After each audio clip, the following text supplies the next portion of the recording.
hoped. Okay, let me represent a yes vote by the utility U subscript S. And let's suppose this is A plus B. And if I say yes, I have to recognize that I'm going to share in the burden, and that's going to detract from my income to finance the program. If I say no, my utility level is going to be equal to B plus I. And now A here, instead of operating with the additional symbol of E, this is the environmental value. And in terms of what I just put on the slide deck, environmental value, that A is equal to A times E, right? Okay. Now, if somebody in this stated preference, if they respond with yes, if yes, then immediately this utility level must be above this utility level, right? Because they're willing to incur a burden to get this particular increase in the environment. The way to think about A is against the benchmark of no change, right? And that's why here there's no need to include it. All right? Does that make sense? Some of you are going like this and some of you are going like this. All I care about with regard to measuring these two utilities is representing for support of the program the incremental value. So if I'm looking at preserving wolves, and if I don't preserve wolves, then there is a current stationary equilibrium with regard to the number of wolves in that population. However, if I actively preserve, then I'm going to get some increment in the environmental good. And that's what's represented here. Nevertheless, if I say yes, then it must follow that the right-hand side of the yes utility level is above the right-hand side of the no utility function. So that's I minus P, and that must be greater than BI, or equivalently, simplifying that, it's that A minus BP, that this must be greater than 0. And what does that imply? That implies that the critical level of the willingness to pay has got to be A over B, right? Another way of saying the same thing, this implies that P must be greater than A over B.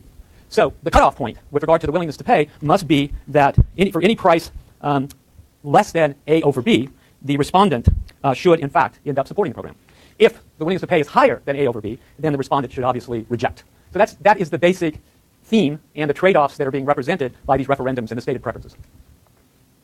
Now, issues that arise with regard to the limitations of state preference methodologies.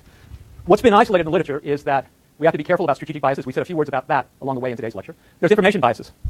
Suppose there's a natural resource that you have no familiarity with. You have no understanding of its inherent characteristics, and more importantly, you have no understanding of its value to you. Starting point bias. Suppose when I begin to elicit your willingness to pay, I start with $400. Does that create any bias in terms of your response? As soon as you hear the $400, you think, well, gee whiz, I see, this has a value around $400. Otherwise, why would the investigator start with $400? Or suppose I started at $1. You think, gee whiz, this is not a very important resource if they're starting with such a low question with regard to the willingness to pay. Hypothetical biases. And as I indicated, these are not actual choices. These are hypothetical choices to elicit the willingness to pay, and money is not coming out of your pocket. That is to say, it's not an actual transaction, so you're not giving up something today. There may be some future burden that you may have, but it isn't a transaction that's recorded today. And there's a discrepancy that's found in all these studies between the willingness to pay versus the willingness to accept. What's the difference between, intuitively, what do you expect the difference between the willingness to pay versus the willingness to accept?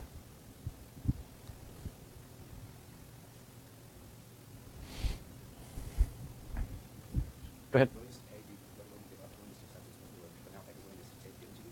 Yeah, something that you own, right? If my willingness to accept is I own it, and you offer me something, will I accept your offer or not, right? And what people have found in all these surveys is if you own something, you generally put a much higher value on it than if you don't own it and you're about to acquire it, which makes good psychological sense when you stop and think about it, right? And that's what they found in these studies. Whenever they turned them upside down and they'd asked them questions not about their willingness to pay, but instead their willingness to accept for, say, some polluting part of the environment. What are you willing to accept with regard to giving up this resource to be degraded? What are you willing to accept? There's a real discrepancy between those two numbers. In any event, strategic bias. Here, what people have found is, particularly on environmental resources, there is what's referred to as a warm glow. And studies have been done about your willingness to pay to save, some small scale, some 1,000 or 2,000 birds versus your willingness to pay to preserve and conserve 50,000 birds. Information biases.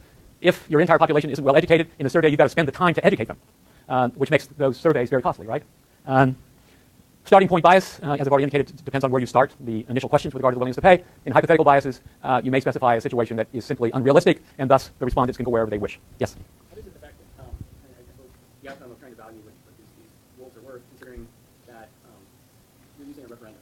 And so really it's the willingness to pay that referendum, but that's a political kind of move, Yes. I might value wolves, but I don't necessarily value the government doing something, How does that, I guess, affect the... Yeah, no, that's a legitimate concern. I mean, if you have no faith in the public sector that's going to implement the program, right, everything else constant, you should be willing to pay much less.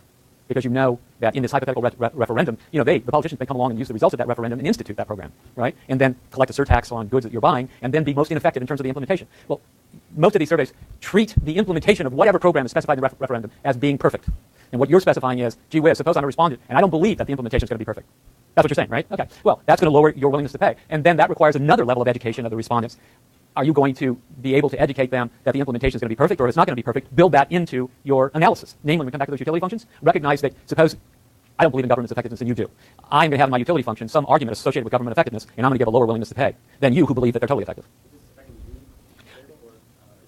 No, that would affect the E variable ultimately, yes, that you would have, they come along in the program and they say, this program is going to take us to E2 from E1, and you say, wait a minute, I don't believe that there is actually a question of governmental effectiveness, and E2 should be a function of that governmental effectiveness. And I'm going to take that into account when I give you my utility level, which is going to, in turn, determine whether I'm going to say yes with regard to a particular P on willingness to pay. Okay.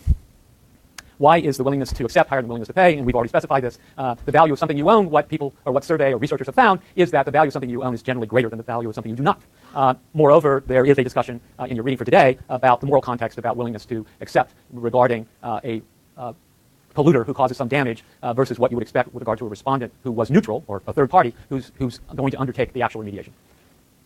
Criticisms of stated preferences. Let me take you to a concrete example. And today, we have a much better concrete example than when I prepared these slides initially, because I prepared these slides before the Gulf of Mexico British petroleum oil spill. Up to that particular spill, the largest spill known to mankind was the Exxon Valdez, which resulted in completely contaminating Prince William Sound in Alaska and caused huge amounts of damages. And that resulted in a contingent evaluation study that went to not only use values of the recreational and fishing uses and existence values of this particular bay, but it also went to non-use values. And the people who conducted the survey actually took a random sample of everybody in the United States because they wanted to get a fix on non-use values and option values. And when they took their sample of the population of the United States and then blew up the sample for the entire population of the U.S., guess what? You get a very, very big number. If their willingness to pay for a particular referendum to lower the risk of another oil spill or to put double hulls in the tankers that are moving oil out of Alaska down to the continental 48 states, that those kind of programs, if people just had a willingness to pay per person of $100 or $150 to reduce that risk or to invest in a program that would effectively reduce that risk, you end up with a very big number. And ExxonMobil comes along and says, gee whiz, this is not fair. Because all those people in continental United States, none of them have actually come to this bay. This is, and the environmentalists will look at them, yeah, you're right, this is a non-use value. What do you mean non-use value? Why in the world am I, ExxonMobil, this is an accident, and I have the burden of cleaning up the bay and taking care of all the damage that's taken place with regard to the natural resources, including migratory birds, all of it. I'll take responsibility for that. But I'm not going to compensate the Department of Justice or the state of Alaska for all of the willingness to pay foregone by everybody in the United States. And moreover, given the size of the estimate, ExxonMobil up to approximately 9 months ago was the largest valued corporation in the world. Is it today? Is it today? Who is? Apple, exactly. Up until 6 or 7 months ago, ExxonMobil had the largest market value of any company in the world. And moreover, given this Exxon Valdez and the contingent valuation that was conducted, that would bankrupt. If in fact ExxonMobil had to compensate all of the population of the entire United States for the harm that they caused in this particular bay, they would have gone bankrupt. Okay? So, surprise, surprise, they fought it tooth and nail all the way to the Supreme Court. But having said that, the economic profession, there were people on both sides. There were people who said, this methodology doesn't make any sense. It's non-use values. It should only focus on use values. And the option value is so nebulous. And one of our PhD students from Berkeley here, Richard Carson, one of our faculty members, were people who did the contingent evaluation for the state of Alaska. Because the state of Alaska was looking for large compensation associated with the harm that had taken place. Hypothetical biases. I've already noted that you really don't have to pay, and thus will that make a difference with regard to your stated willingness to pay. Again, everything else constant, generally speaking, you would expect people to overstate their preferences, overstate what you would find in a reveal preference study. But this comes back to the point that I suggested early in today's lecture. One way of validating a state preference referendum study is to collect every piece of data that you can with regard to reveal preference. And one example that's out there that's very simple but insightful. What these researchers did, they conducted a CV study, and then they wanted to corroborate or validate it through reveal preference. So what did they do? They sent to everybody that had applied for a hunting license, they sent them a license and a check and said you have to send one of them back. Okay, if they sent the check back, what does that say? That says the value of the license to them was at least whatever the amount was in the check. So you know that. If they kept the check and sent the license back, then it's just like the yes/no, right? But it's a concrete choice. It's not a hypothetical choice, as you find in state preferences. Scope. The scope problem, I've already suggested that. But what they found in some of these studies, what is referred to as warm glow, if you'd spend $20 to save one lake, would you also spend 1,000 times that to save 1,000 lakes? No, that's not what the evidence shows.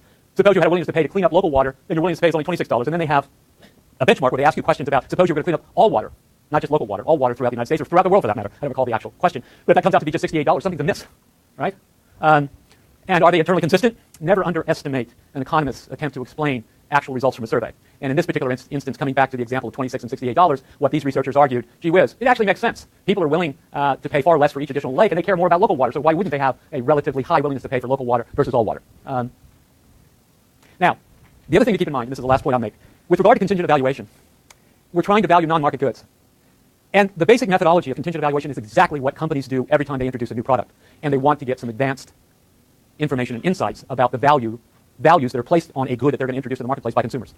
And These are nothing more than sophisticated marketing surveys that are designed to isolate the willingness to pay on the part of consumers for the introduction of a new product. And I can represent to you organic milk that you see throughout stores. Before organic milk was introduced to the marketplace, there were surveys that were done to determine what the willingness to pay was for organic milk versus regular milk.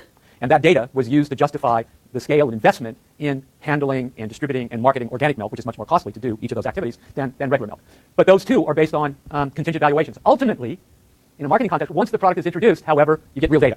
Real data in the sense that there are actual transactions that take place, and you see whether or not your ex ante, or before the fact, before the product is introduced in the marketplace, you see what your estimates of willingness to pay is versus what actually took place.